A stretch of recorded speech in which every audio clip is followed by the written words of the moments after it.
I work with children with autism. Specifically, I make technologies to help them communicate.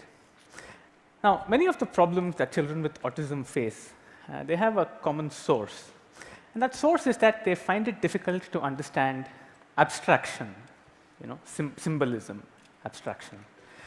And because of this, they have a lot of difficulty with language. Let me tell you a little bit about why this is. You see that this is a picture of a bowl of soup. All of us can see it, all of us understand this. These are two other pictures of soup, but you can see that these are more abstract, and these are not quite as concrete. And when you get to language, you see that it becomes a word whose look, the way it looks and the way it sounds, has absolutely nothing to do with what it started with or what it represents, which is the bowl of soup. Right? So it's essentially a completely abstract, a completely arbitrary representation of something which is in the real world. And this is something that children with autism have an incredible amount of difficulty with. Now, that's why most of the people that work with children with autism, speech therapists, educators, what they do is they try to help children with autism communicate not with words, but with pictures. So if a child with autism wanted to say, "I want soup," that child would pick 3 different pictures, "I want" and "soup," and they'd put these together, and then the therapist or the parent would understand that this is what the kids want to say. And this has been incredibly effective for the last 30, 40 years. People have been doing this. In fact, a few years back, I developed an app for the iPad, which does exactly this. It's called Avaz. And the way it works is that kids select different pictures. These pictures are sequenced together to form sentences, and these sentences are spoken out. So Avaz is essentially converting pictures. It's a translator. It converts pictures into speech. Now, this was very effective. There are thousands of children using this, all over the world. And I started thinking about what it does and what it doesn't do. And I realized something interesting. Avaz helps children with autism learn words. What it doesn't help them do is to learn word patterns. Let me explain this in a little more detail. Take this sentence, right? "I want soup tonight." Now, it's not just the words here that convey the meaning. It's also the way in which these words are arranged, the way these words are modified and arranged. And that's why a sentence like "I want soup tonight" is different from a sentence like "soup want I tonight," which is completely meaningless, right? So there is another hidden abstraction here, which children with autism find a lot of difficulty coping with. And that's the fact that you can modify words, and you can arrange them to have different meanings, to convey different ideas.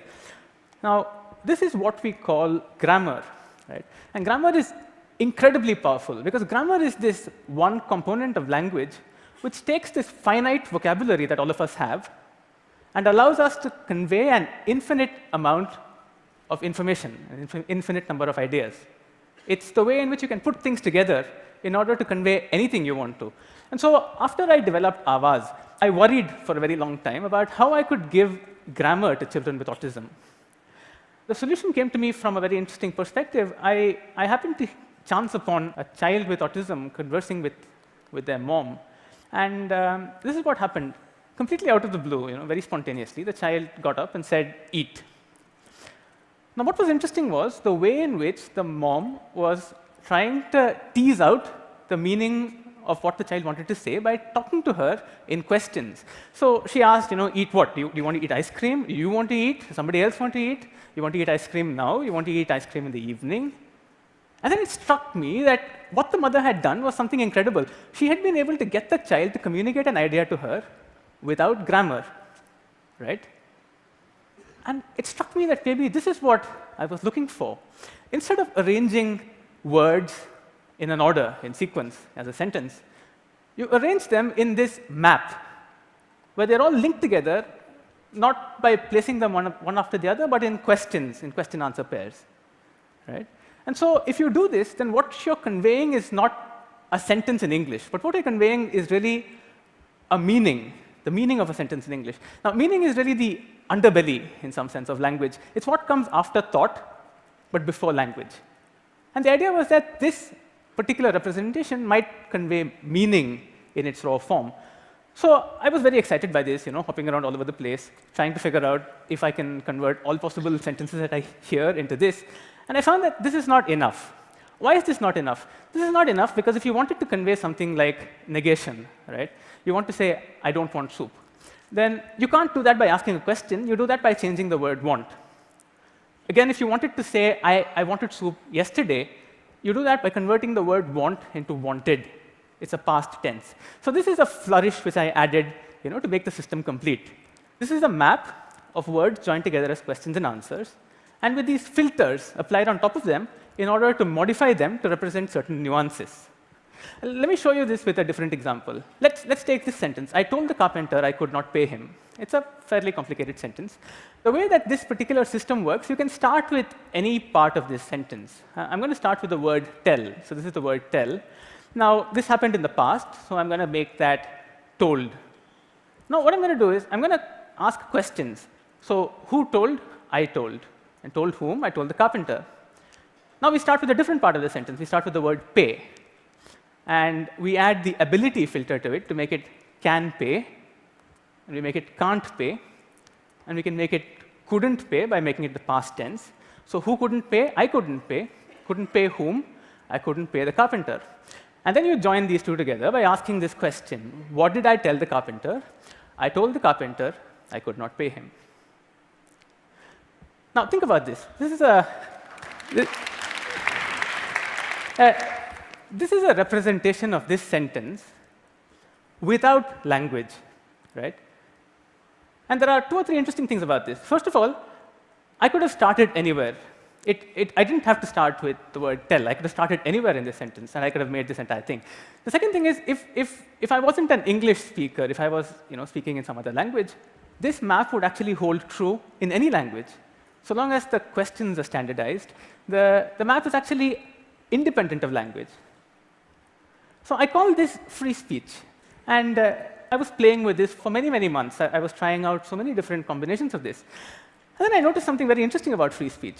I was trying to convert sentences in English into sentences in free speech, and vice versa, and back and forth.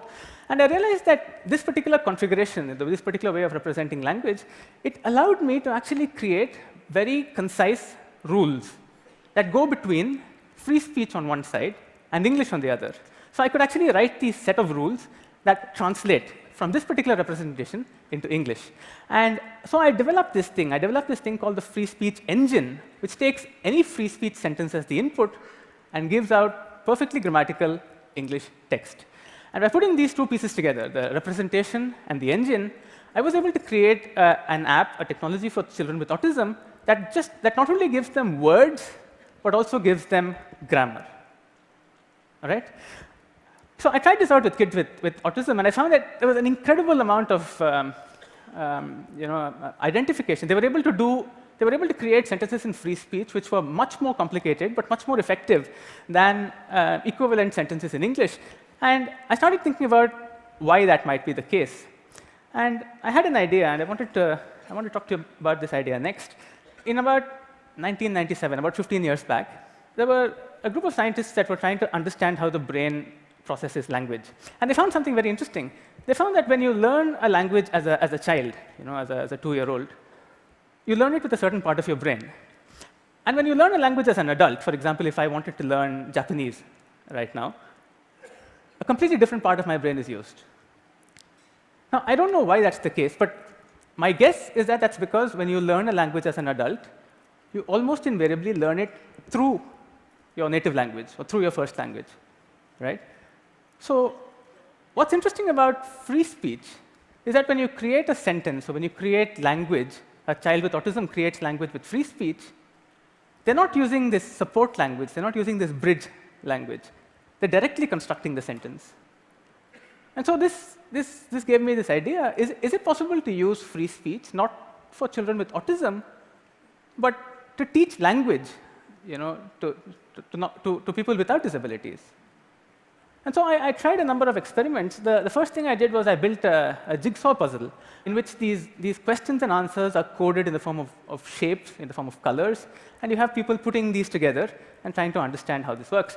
And I built an app out of it, a game out of it, in which children can play with words, and with a sound reinforcement of visual structures, they're able to learn language. And this has a lot of potential, a lot of promise. And the government of India recently licensed this technology from us, and they're going to try it out with millions of different children, trying to teach them English. And the dream, the hope, the vision really is that when they learn English this way, they learn it with the same proficiency as their mother tongue. All right, let's talk about something else. Let's talk about speech. Right? This is speech. So speech is the primary mode of communication, really, between all of us. Now, what's interesting about speech is that speech is one-dimensional. Why is it one-dimensional? It's one-dimensional because it's sound. It's also one-dimensional because our mouths are built that way. Our mouths are built to create one-dimensional sound. But if you think about the brain, the thoughts that we have in our heads are not one-dimensional. I mean, we have these rich, complicated, multidimensional ideas. Now, it seems to me that language is really the brain's invention to convert this rich, multidimensional thought, on one hand, into speech, on the other hand. Now, what's interesting is that we do a lot of work in information nowadays, and almost all of that is done in the language domain.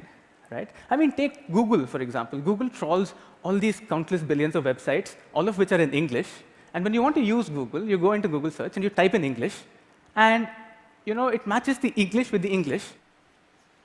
What if we could do this in free speech instead? I have a suspicion that if we did this, we'd find that algorithms like searching, like retrieval, all of these things are much simpler and also more effective because they don't process the data structure of speech. Instead, they're processing the data structure of thought. Right? The data structure of thought. That's a provocative idea. But let's look at this in a little more detail. So this is the free speech ecosystem, right? We have the free speech representation on one side, and we have the free speech engine, which generates English. Now, if you think about it, free speech, I told you, is completely language independent. It doesn't have any specific information in it, which is about English. So everything that this system knows about English is actually encoded into the engine, right? That's a pretty interesting concept in itself. You've encoded an entire human language into a software program. But if you look at what's inside the engine, it's actually not very complicated. It's not very complicated code. And what's more interesting is the fact that the vast majority of the code in that engine is not really English-specific.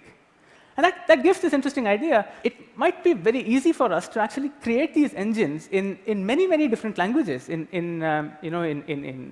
Hindi, in French, in German, in Swahili. And that gives another interesting idea. For example, supposing I was a writer, say, for a newspaper or for a magazine, I could create content in one language, free speech. And the person who's consuming that content, the person who's reading that particular information, could choose any engine. And they could read it in their own mother tongue, in their native languages. I mean, this is an incredibly attractive idea, especially for India. We have so many different languages. There's a song about India, and there's a description of the country as, it says, Suhasinim Sumadhura Bashinim. That means ever-smiling speaker of beautiful languages. Language is beautiful. I think it's the most beautiful of human creation. I think it's the loveliest thing that our brains have invented. It entertains, it educates, it enlightens. But what I like the most about language is that it empowers. I want to leave you with this. This is a photograph of my collaborators, my earliest collaborators when I started working on language and autism and various other things. The girl's name is Bhavna, and that's her mother, Kalpana. And Bhavna is an entrepreneur. But her story is much more remarkable than mine, because Bhavna is about 23. She has quadriplegic cerebral palsy. So ever since she was born, she could neither move nor talk. And everything that she's accomplished so far, finishing school, going to college, starting a company, collaborating with me to develop Avaz, all of these things she's done with nothing more than moving her eyes. Daniel Webster said this. He said, if all of my possessions were taken from me with one exception, I would choose to keep the power of communication. For with it, I would regain all the rest. And that's why of all of these incredible applications of free speech, the one that's closest to my heart still remains the ability for this to empower children with disabilities to be able to communicate, the power of communication, to get back all the rest. Thank you. Thank you. Thank you. Thank you. Thank you. Thank you. Thank you.